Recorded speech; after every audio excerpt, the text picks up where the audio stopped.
Today on Finding the Beat, we're joined by Scott Alldridge, CEO of IP Services and President of IT Process Institute. Scott is a nationally recognized cybersecurity and IT operations leader with more than 30 years of experience helping organizations protect the systems they rely on most. He's also a co-author of the Visible Ops series, which has reached hundreds of thousands of readers around the world. But today we're going beyond the technology. We're talking about leadership, resilience, preparation, and what it means to stay ready in a world where the threats and the opportunities are constantly changing. Nice to meet you today. Yeah, great to meet you. Thanks for having me. Let's talk a little bit about your background. Where'd you grow up? Yeah, so grew up in the great Northwest here, based in Eugene, Oregon. It's actually born and raised. So went to college down the road a couple hours initially after high school, played college football at a little school called Linfield College, and then later played at the University of Oregon. So again, that's based right here in good old Eugene, Oregon, home of the Oregon Ducks. So you're a Duck. Wow. Yeah, through and through. So we've stolen a few of your coaches. I'm a Florida Gator by heart, but also Yeah. at the University of Miami. So Okay. there Yeah, you Mario, go. he's a good So you guy. can Yeah. you can connect the dots there. What position did you play? As a fullback, the somewhat of an extinct position now, but yeah, I was a fullback for I think sure. it's making a comeback. Yeah, see it a little bit. Yeah, a little here and there. Once in a while, they'll do some kind of a set and bring in a fullback, but not used like it used to be. We even did some wishbone stuff back in the day. So So my anyway, ex-partner in our law firm here was an All-American at the University of Delaware, and he was also a fullback. okay, And some of the things that athletes bring to the table are unique. Um, I always thought that athletics and individuals that are involved in athletics learn a lot in life about life as they are participating in athletics. Do you feel that athletics had some import into who Scott is today? yeah, I mean, absolutely. I think there's some just raw characteristics that it builds in individuals. Um, Learning to overcome adversity because where nobody's void of adversity, it's part of life. And, how do you overcome? Can you come back? Can you at least give it your best try coming back? Right. And so, in terms of effort and grit and all of the, not to be trite, but, all of those things that go into the hard work, the preparation, right? That's where success, some of the idioms that are out there, right? Hard work and preparation, is where success happens. And those are all true. They're true in sports. They're certainly true in athletics. And I think there's parallels to life, 100%, for sure. So and playing at the collegiate level, it is a little bit next level too, particularly at the D1 level. But yeah, that's been a fun experience years ago now, aging myself, but that was fun. But yeah, basically raised back to your question here in Oregon, I actually started in business when I was 12 years old with a raspberry patch. We grew up on 5 acres of land, and my dad said, "Hey, would you like to do something on this raspberry?" And I said, I was with a babysitter when my mom and dad both worked, and they had a little U-pick patch of raspberries, and he had a little. He used to have these bank bags we used to keep cash in, and I was a 12, 10 years old, 11 years old, looking at that bank bag and saw all those hundreds of thousands of dollars, which was a bunch of ones falling out of that bag. So I told my dad, there's so much money in raspberries, you wouldn't believe it. So that's what I started with. I had a half-acre raspberries, hired all the neighbor kids to come in and pick them, got on the phone, sold them to some local restaurants, loaded them up my dad's truck, and he would deliver them after his job. So you So had that entrepreneurial spirit at 12 years old. that was it. That's where I started. That's where I cut my teeth on it right So there. from Yep. raspberries to cyber to IT. Yep. So Yep. let me ask you something interesting. You went from a small college football program to D1. How did that happen? So back in the day, the U of O was really had some shortage. They'd had a couple of injuries, so they went to some smaller schools around the Northwest and made an invitation, almost what we call kind of a combine now, right? For the NFL. Brought us in, ran the 40, did some weightlifting stuff. I was particularly strong. I was like second in the state in weightlifting, so that was a high school thing. And so yeah, they offered a partial scholarship out of that, and I had to sit out a year. So I went a whole year playing scrub, and then the next year, I was all excited because I probably would have definitely got in some special teams play. And I took a knee injury about halfway through the season from a guy who went to the NFL actually. And back then, when you got they didn't even call it ACL, but it was, they wrapped your leg up and you didn't move for, 4 months and your leg gets really tiny with the atrophy. And these days, right, you wake up from those surgeries, they got people on machines moving their legs because they've learned so much. So that's when I was 19 and said, I have this opportunity with a buddy to go into business. It was in software, believe it or not. And so opened a chain of software stores, started doing some software development and some of those kinds of things. And then eventually got into selling PCs. This is 1987, by the way, 1988. And then setting up some networks, small networks for some small businesses, along with the software development stuff. And then I bought into a franchise as we started to get more into corporate regional business called MicroAge. They were a Fortune 500 out of Tempe, Arizona. So we just reinvented ourselves. And honestly, that's the story today. We went from kind of retail software to kind of consulting and development and networking to getting into a network integration business with MicroAge, again, the Fortune 500 out of Tempe, Arizona. They since went out, but they were huge logistics, had several operations. We ended up with 4 offices across the Northwest, about 120, 30 people running around standing up network integration projects. We called it IT security back then. We didn't call it cybersecurity. And then we reinvented ourselves out of that because some of the customers that we'd stood up some infrastructure for wanted us to manage it ongoing. And we're like, managed services, interesting. That's a novel concept. And because you just didn't find a lot of it back in about, 1990 when we kind of 93, 94, 96, 97. So we're talking years ago. It just wasn't a thing. So we started that. We dubbed it the Advanced Networking Group. And then we spun it out in 2001 as IP Services and reinvented ourselves a little again into doing security and MSP, or what we call managed service provider, and a managed security service provider, the MSSP. And the last 10 years, we've just led with managed security, cybersecurity stuff. Been involved in some thought leadership along the way. We wrote some books around best practices because it was non-existent back in the early 2000s. Sold 350,000 copies of a series of books that was wildly popular. Then about 3 years ago, we dusted off some research and some things that we were doing and reinitiated some stuff. And I wrote, just finishing another series of books. We wrote the Visible Ops Cybersecurity book that was released. It's an Amazon bestseller. It's the one behind me. And that was a couple of years ago. And then I released a year ago the Visible Ops AI around governance for AI, not just how do you do or use AI, but how do we govern and control and secure AI, which is a huge topic as we're all reading about in the news. And then I'm just about ready to release the Visible Ops, the Anatomy of Cybersecurity Breaches, where we go break down some of the biggest, bestest in a bad way breaches and really study how did they happen and how could they have been prevented. So I just by this brief time that we've spent together, I see that you've made so many different pivots. As technology has changed, you seem to have gone the way of things that have been changing, and you have morphed into things that have happened and things that are going to happen. What are some of the adversities that you have come across, that you have overcome over these years that you just described, and the ways that you have pivoted in this industry? Yeah. So been fortunate to be a little bit kind of tip of the spear, if you will. I mean, I'm not going to say we're 100% luminary, visionary, whatever, but we have been, right? We got into software when there really wasn't even software stores and retail software. And then we got into some early development and networking when it was just barely a thing. No Novell networks were around back then. So we've kind of looked ahead a little bit as to where things are going. And then with the onset of the internet, of course, starting to connect things together so that, it's a reinventing of ourselves to stay current and relevant.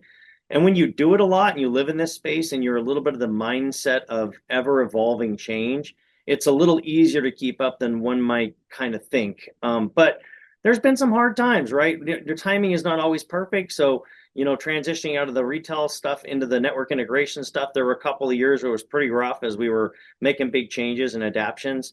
And then, of course, coming out of MicroAge into the full pivot to IP services, that was rough building because not everybody wanted to convert it over to managed services that we were doing technical services for. Some of them were leery, didn't want that model. So that created some tough challenges to go through. And then probably about 15 years ago, we really pivoted hard into banking and credit unions and did a lot with those because we do a lot with our thought leadership around compliance, which is a big deal today. And that's really where we've gone. But the banks were challenging because they were ever evolving their compliance standards with the FDIC and the FFIEC. These are standard bodies that require things, really coming down on banks. And banks, believe it or not, these community banks were getting swallowed up by bigger banks. So kind of a bad pivot to go heavy and mainly just doing banks and credit unions, because as we saw acquisition and banks get swallowed up, some during the 2008 crisis got closed down because of the subprime stuff that went on. And so we saw some of them merge. And that was really tough because you don't always stay ahead of the curve in reinventing your sales process and your client, what we would call our ideal client profile. We really weren't ahead of it to the level we should have been. So we went through a pretty rough patch for about 3 years there, right coming into COVID and in COVID. So that was a rough 3 or 4 years, not a super, great move on my part. So to get into the challenges, right? You can still be tip of the spear, be a little visionary, little luminary in terms of where things are going. With cybersecurity now is the latest pivot, of course, and the way that we approach that, we think we've got some really cool approaches. I shouldn't even say cool, really solid best practices around tip of the spear and how you keep businesses safe. There's still no guarantee. One of the things I talk about in my book is a methodology called zero trust. It was released in 2010. We've been preaching it for 4 or 5 years. The last couple of years, the industry's gotten kind of enamored with this zero trust. But the thing about zero trust, the first principle is to assume breach. That's the first principle. So we spend a lot of time, believe it or not, as sophisticated as we can get with some of the things we're doing, even with AI, we spend a lot of time talking about backups because everybody thinks they have a backup. Oh, we're doing offsite, we're streaming it. Oh, we've got 2 copies. They don't realize those threat actors will get in there when they breach a network and they'll see where your backups are and they'll encrypt those babies right away. They're very smart and they'll sit there for 3, 4, 5, 8 months sometimes. And they'll find those backups because then they got you. Because they'll be like, oh, we got backups. We're good. Uh-oh, we don't have backups. So we talk about just a few things on that. We talk about a recovery point objective. At what point do we need to recover to if the unthinkable thing happened? Can we live with 4 hours of downtime or go back 4 hours, 2 hours, a day, 3 days? Got to decide. It's an important factor to think about. And then recovery time, RTO. How long will it take us to recover? Do we even know where we would recover the stuff to? We don't have extra servers around, or do we have another cloud that we can use? So there's lots of discussion. And then the biggest part is, are they truly immutable? So when you back up, they're basically verified and scanned for malware and ransomware, and then they're put to a spot that cannot be reached from your network. So if the bad black screen of pay me 50 Bitcoin comes up, you actually know without a shadow of doubt you have immutable, air-gapped backups that are out there. Now, might take you a day or two to get them back, but you're not going to pay or negotiate down to 50, 100, 500 grand, and you've got a plan. So that's the one tip. Honestly, if somebody's going to take something away from this interview on the tech side, that would be my one tip right there. Okay, so I'm a small business owner, right? And now I have the sweat on the back of my neck right now. You have made me extremely nervous. Now, here's the backstory, okay? I spend a lot of time with a gentleman that owns an insurance company that sells cybersecurity insurance. It's a subsidiary, I think so, of Zurich. I know it's somehow related. I think Zurich bought them. And I also have another friend who's in this group that's an IT guy, much like yourself. Most of America are small businesses. Most are like me. I've got less than 20 employees, right? I think I'm doing a good job. My IT guy has been with me for 30 years. He's a one-man shop. Mm-hmm. I'm trusting him that he's doing everything that we need to do. But I've had the Trojan virus or the hack where they almost got to my backup. Mm-hmm. Thank God we caught that. Mm-hmm. We had someone hack into us when we were doing a wire, stole $15,000 from us on an email. We thought we were emailing a client, but actually somehow they got into our email stream and changed the email. So if you were a small business owner and we're getting inundated with, I'm not going to say Scotts of the world, but we're getting inundated with companies like yourself. I don't know what your consumer is yet, but we'll get to that, who want to tell us, hey, this is what you need to do. Here's my proposal.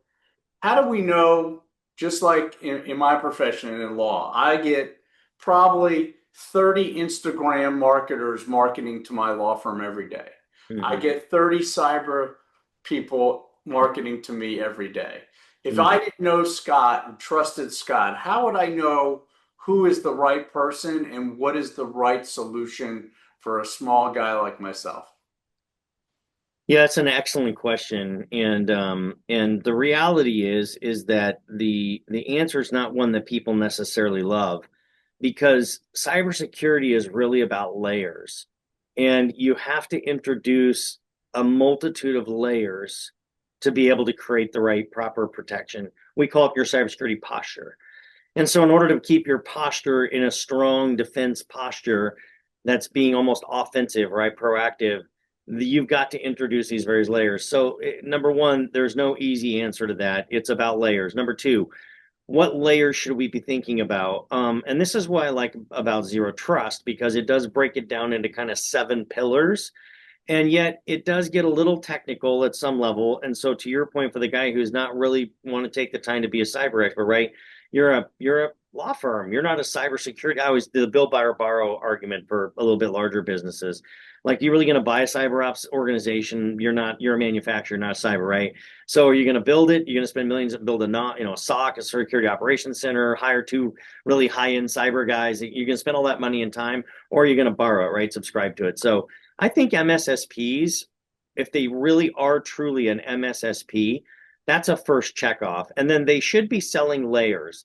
If they're selling you one particular, this cool new widget, we call it the shiny toy syndrome, where everybody gets in love, and even IT people get a little this way. They get convinced, right? They know how to talk and speak IT, our world of acronyms, and they get them convinced that if you just do this thing, you guys are going to be way, way, protected, and you should be good. And that's just not true. It starts with backups, with the assuming breach, because we want to make sure it's covered.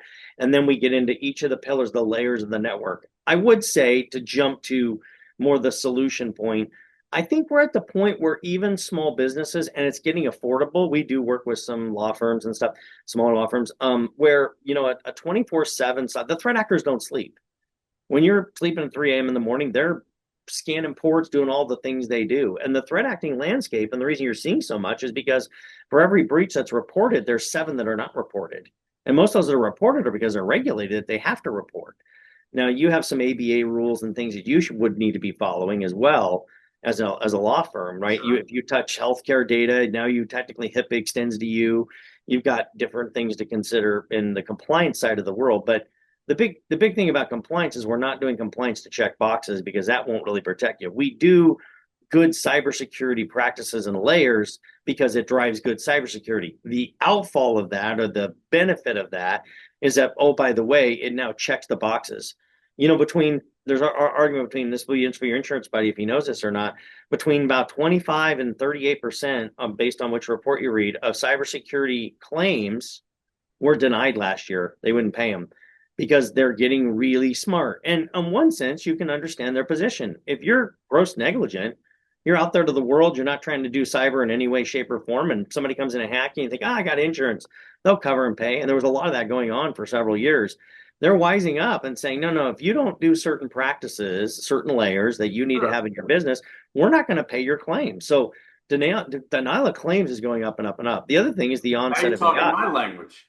Yeah, right. Well, no, I mean, insurance is a contract, and both parties have responsibilities, Yeah, and what's fair is fair.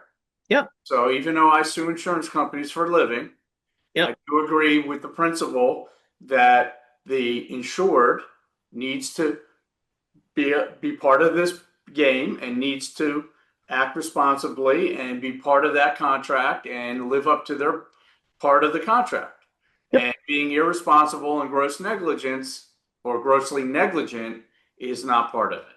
yeah, yeah. So All you insurance defense lawyers that are watching this out there, don't use this against me in court. Okay, but we do tell our clients that there are certain obligations that an insured must have, and again, the insurer as well. So we'll leave it at that in my little world, that what we do.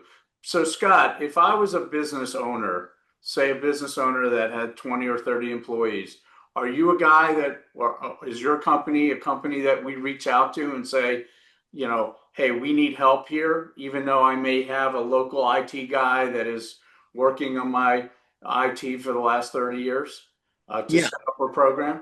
Yeah, I think the concern is to conflate that somebody that knows IT automatically understands the world of cybersecurity. And the truth is, there's a pretty big difference. I would probably use the analogy of both the law industry, maybe, you have deep expertise in one area, you're not going to go to some other part of the law, that is an expert in that area, or doctor, right? The physical field, right? I'm not going to go to an internist if I got a toe Sure. problem, right? I'm going to go to podiatrist. So those are some of the things to consider. So sometimes there are gaps there and they just get convinced. And sometimes it's job security. It's a lot of reasons, right? That people would be motivated to say we got you covered, but do they really? So yeah, we do support some smaller firms. We tend to we're kind of in the SMB space. SMB by the world standards, sometimes that's 5, 6, 700 employees. Sometimes it's 25. Usually about 20, 25 is our cutoff, quite frankly. So it's right there. So if you're 20 people or above, sure, we'd love to talk to you. We actually start with the trust but verify, which is one of those good old sayings in cyber. We can all talk all day long about what it is, but let's manage by fact and not by belief. And so we offer a free penetration or no cost. I pay for a partnership through a company called Galactic Advisors because we can't manage your cybersecurity program and then grade ourselves and tell you we're doing a great job. So we actually, manage our cybersecurity, do a lot of testing with pen test along the way so that we can ensure that all the holes and gaps are covered. And so I can extend those, a handful of those. So that's one thing I often will offer up. If somebody wanted to reach out to me, even that's listening to this, why not? If you're an IT guy or firm or another cyber, you can take the report that we provide back to your current provider, take it to your IT team. And certainly if there's gaps, we'd be more than willing and love to talk to you about it. But that's one of the ways we approach it is we use a third party scan that does it's actually a patented process. And penetration is different than vulnerability scans. Even insurance companies are doing general vulnerability scans looking for wide open holes to the internet. And that's good, but that's not enough. So let me ask you just two common things that come to my mind all the time in my business. We have remote employees, and I'm always concerned about breaches with employees remoting into our server and online banking. I have two accounting firms that work with us, and for years we did not do any online banking. Now we do online banking, and I let my accountants go in online to my banking, except the trust account. I won't let anyone go online to the trust account. That's off limits.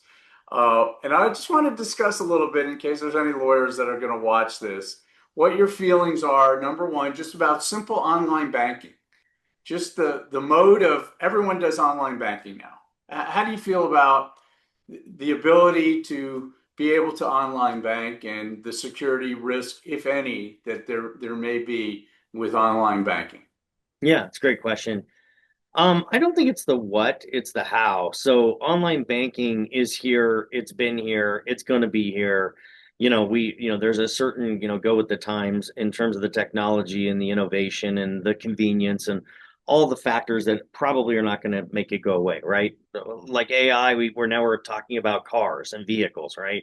Everybody's concerned about all the traffic accidents and traffic lights and signals and all the guardrails that we need in AI, but it's not going away, online banking and those kinds. So you're going to need to have access. It's not the what, it's the how. So are we following really good protocols? Are we aware of the types of threats that are out there? So there's a thing called security awareness training that should be happening on a fairly regular basis with your employees so they all understand what kinds of threats are coming down the line and what new ones we're seeing, tricky ones with AI. So be aware. Awareness is huge. Number two, follow all of the proper best practices of security. You definitely should be using MFA, probably should be using to an app, because there's one thing about multi-factor MFA, I'll try not to use too many acronyms, where we all get a code. Well, I love using Amazon, we get an email code, we get a code to get in, whatever. We also have many of us have now using authenticator apps where they say, oh, you want to scan a QR code, put it in. That's your best, what we call advanced MFA or verified credentialed access. Why is it verified? When you get a code from one particular point, or we call single authentication source, often with the threat actors, they'll hack your email or get a relay of your email. So you go into your bank account and say, send me a code, and it sends you a code. Guess who's also getting a copy of that code? So the single authentication source or multi-factor, that's an issue. The other thing about it is the SMS streams. They're getting really good at that. If you're sitting at Starbucks, there are ways to get information off of Wi-Fi and hack various strings so they could actually get SMS text messages. So that's a one-way single authentication. Send me a code, email or text. Not a best practice anymore. That's changed, and a lot of people don't know it because a lot of people aren't even doing that. So the industry's out there saying, well, at least use MFA multi-factor, but they're not. So you want to use the authenticator because that's decentralized. It's actually authenticating here, and it initiates a key, a part of a crypto key, and the host system at the bank would be having a crypto key, and it's constantly verifying that you are who you say you are as you're logged on doing your banking kind of stuff. So it's not the what, it's the how. Follow all the best practices. If they don't have authenticator app capabilities, I would question whether that's the right, or some form of dual authentication. You can ask them. I would question if that's the right bank to do business with. And how about remote employees and using your access to your server from, back in the day, you would be able to monitor your employee that is in your office about going to websites and going to places where they really shouldn't be. Now, if most of your staff is remote and you're a small business and you're not spending $1 million in cybersecurity, how do you prevent that type of hacking scenario? Well, one of the models that's happening right now, we do quite a bit with is, a technology where basically you're using what we would kind of call VDI, which is virtual desktop interfaces. And in order to do VDI, you can go to a cloud provider and it gets pretty expensive, and you have to pay for the space and the ability to serve up basically desktops virtually to people. So everybody, whether you're home or at the office or on the road or vacation, you're never really accessing anything directly from the network. You're accessing it through a virtual desktop interface. That allows controls to be put in place. So you are going to use a VPN or some kind of a very secure connection to get to your virtual desktop. And then from there, we have certain controls we can put in place, cyber practices and things, so that people can't exfiltrate information, for example, from the virtual desktop to their personal computer, their laptop. There's a lot of controls and security practices that we can put in. So that's where a lot of businesses are going. And a lot of people are doing it right on their local area network. In other words, so one of the tools we use, because to be a little more efficient cost effectively, is called Bring Your Own Device, VDI. So you actually can turn your existing device, and we put a blue border around all the applications. So if somebody was using their laptop, they might have 3 or 4 applications that are actually being accessed through the VDI or the remote kind of desktop capability, but they're actually doing all the resources from their local laptop, and it's a blue border. They can't copy or paste out of it. They can't do, there's all kinds of particular controls that are on that. But then the next app, they're allowed, right? Maybe they need to have Word and they need to be able to do Microsoft Word or not use it with. So there's technologies out there is the short answer to address this problem. Some of the existing ones in COVID, everybody was going to these remote big VDI solutions, which get kind of, you got to manage them. They're expensive monthly. So they're coming out with some pretty cool solution sets that are more affordable that provide this kind of bring your own existing device to get virtual desktop services using your local resources. You don't have to replace it or pay for it in a cloud. It'll use the existing infrastructure, PC desktops that you have, laptops that you have. That's one example. There are other things like that, technologies. The other thing is VPN. Of course, having a VPN, it needs to be updated, it needs to be patched, because some VPNs that aren't patched, people can, threat actors find ways to breach those. There's certain security risks that come out. Sometimes they're not patched or up to date. So there's also a thing called zero trust network access. That's getting very popular. It really is the next level of a VPN. It displaces the VPN and gives you a much tighter security capability. So, and I'm not putting this on you and your company, but for a small business, say a business like ours, 20 employees or so, what do you think the average cost should be spent on protecting your business on cybersecurity, just on the cybersecurity portion of this? Yeah. So believe it or not, the latest stats, one of my books called The Visible Ops Executive Companion, no geek speak. I wrote a little version. It's a 100-page, not a 400-page book like the other one. I have a study from Deloitte and Touche in there that basically says, hey, you have this much in, general, and this is a general, not by sector necessarily, because certain industries are going to be higher, like medical. But this is what your revenue is. You should be spending this much on your IT spend. And oh, by the way, out of that, this percentage should be spent on cybersecurity. But if we took that down to a small company, you're still probably talking. They should be if you're not spending $100 to $200 a month per workstation for cyber, you probably don't have enough layers involved to be super safe. So what that could be 2, 3, 4 grand a month on a company like yours.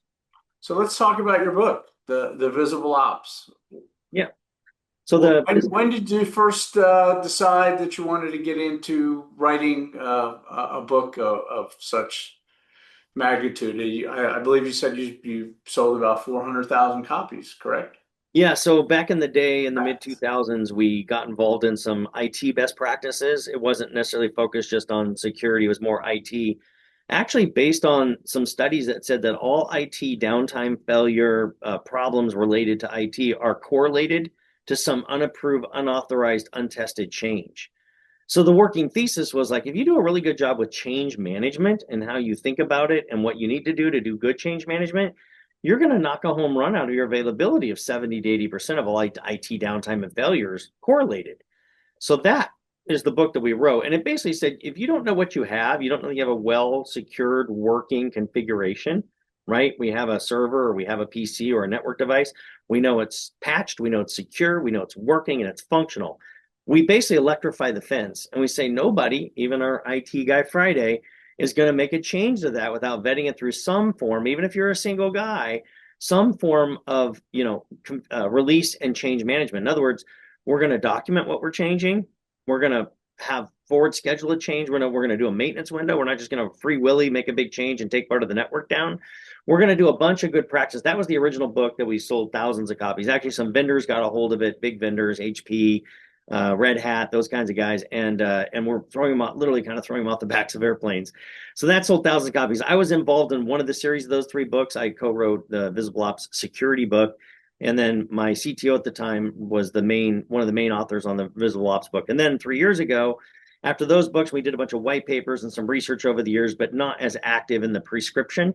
And it was 3 years ago when I had this idea in my head for a couple of years about this book.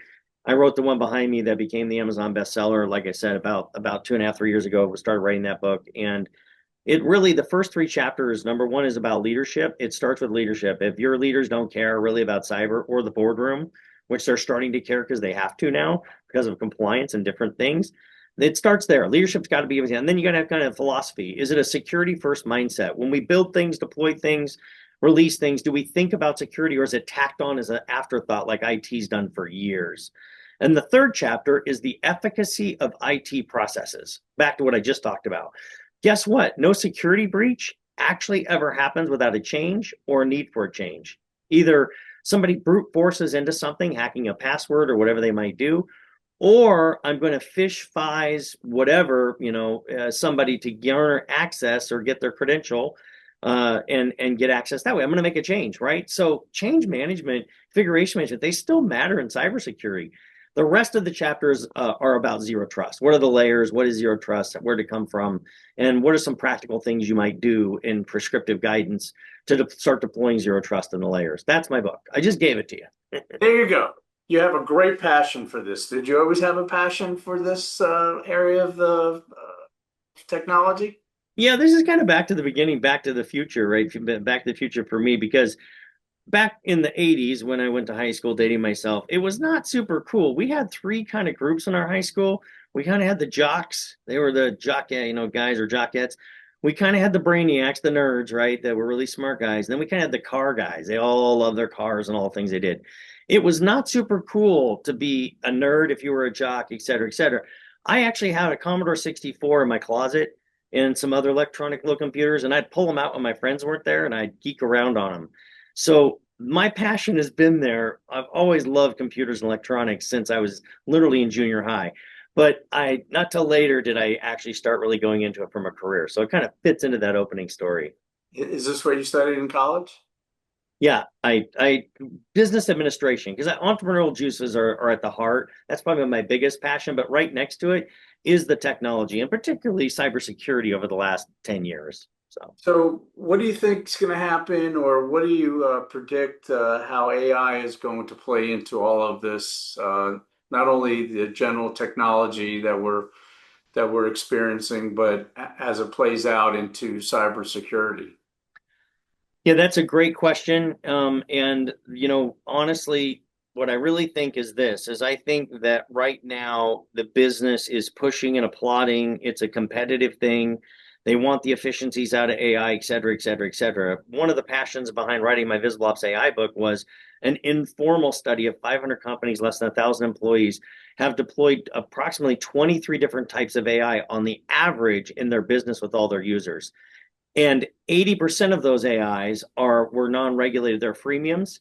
So there's no regulatory requirements or guard, service level agreements or data privacy agreements, nothing related. People are loading up financial statements, and we all see what generative can do, right? It is impressive. I'm not anti-AI at all, but that's crazy. And so now we're seeing lawsuits where AI is shared intellectual property because it was not properly protected, and other companies have found out they got it.